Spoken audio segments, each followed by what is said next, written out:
Você já se perguntou de onde realmente vem a diversidade do povo brasileiro?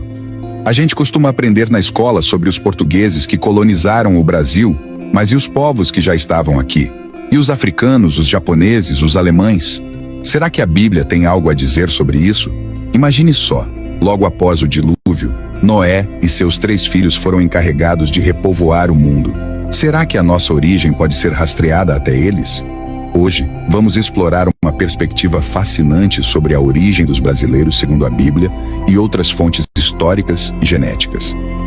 Logo após o dilúvio, a Bíblia nos conta que Noé e sua família foram encarregados de repovoar a terra. Noé tinha 3 filhos, Sem, Cã e Jafé, e cada um deles desempenhou um papel crucial na disseminação da humanidade por diferentes regiões do mundo. Segundo a narrativa bíblica, esses 3 filhos e suas respectivas esposas deram origem às diversas nações que conhecemos hoje.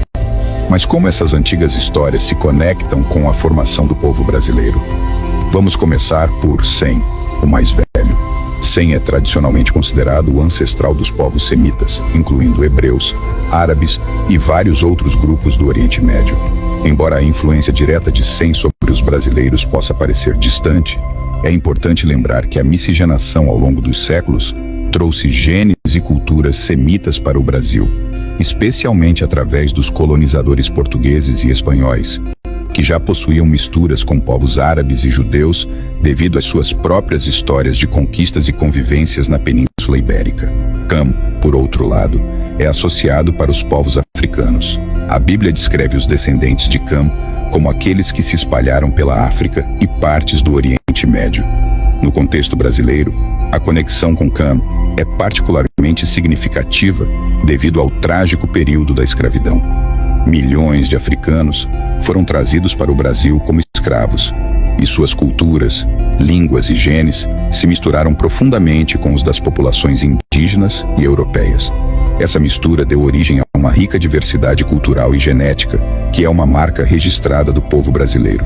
Jafé é frequentemente visto como o ancestral dos povos europeus e asiáticos. De acordo com a tradição bíblica, os descendentes de Jafé se espalharam para o norte e o oeste, povoando a Europa e partes da Ásia. Quando pensamos nos colonizadores portugueses e espanhóis, bem como nos imigrantes italianos, alemães e japoneses que chegaram ao Brasil, estamos vendo a manifestação dos descendentes de Jafé.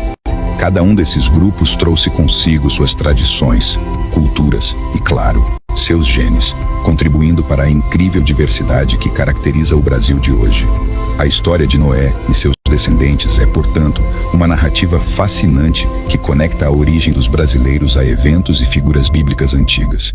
Através dos filhos de Noé, podemos traçar um mapa genético e cultural que se estende desde os tempos pós-diluvianos até a complexa história humana do Brasil contemporâneo. E ao considerar essa história, não apenas valorizamos nossas raízes, mas também entendemos melhor a extraordinária diversidade que define a identidade brasileira. Antes da chegada dos europeus, o território que hoje conhecemos como Brasil já era habitado por uma vasta diversidade de povos indígenas. Esses povos, cujas origens remontam a migrações humanas da Ásia há milhares de anos, desenvolveram culturas ricas e variadas, cada uma com suas próprias línguas, tradições e modos de vida. A arqueologia e a genética nos ajudam a traçar essas origens, apontando para ancestrais asiáticos que teriam cruzado o Estreito de Bering e se espalhado pelo continente americano. A Bíblia, por sua vez, oferece uma perspectiva interessante ao sugerir que esses ancestrais poderiam ser descendentes de Gomer, neto de Jafé. No entanto, a mistura genética não para por aí. Evidências sugerem que, além da linhagem jafética, há também traços genéticos que indicam uma influência dos descendentes de Cã, o que revela uma história complexa de migrações e misturas que aconteceram muito antes da chegada dos europeus.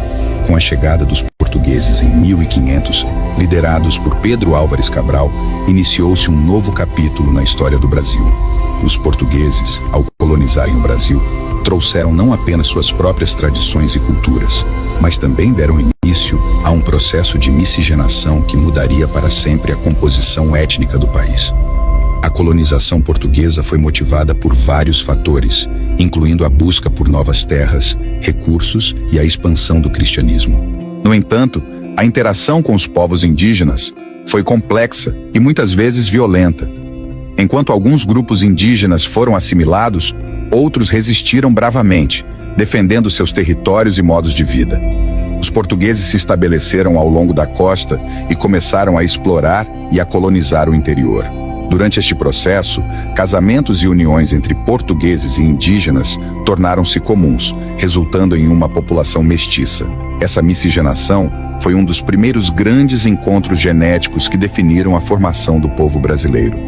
As culturas indígenas influenciaram significativamente a cultura colonial, seja na alimentação, com a introdução de alimentos nativos, seja nas técnicas de cultivo e no conhecimento da fauna e flora locais. Além dos portugueses, outras influências europeias também chegaram ao Brasil, mas a colonização portuguesa deixou uma marca indelével. A língua portuguesa tornou-se o idioma dominante, e muitas das tradições culturais, religiosas e sociais de Portugal foram transplantadas para o Brasil. Porém, essa influência foi enriquecida e transformada pela interação contínua com as culturas indígenas e, posteriormente, com outras populações de imigrantes e escravos africanos. A história dos povos indígenas e a colonização portuguesa são, portanto, profundamente entrelaçadas.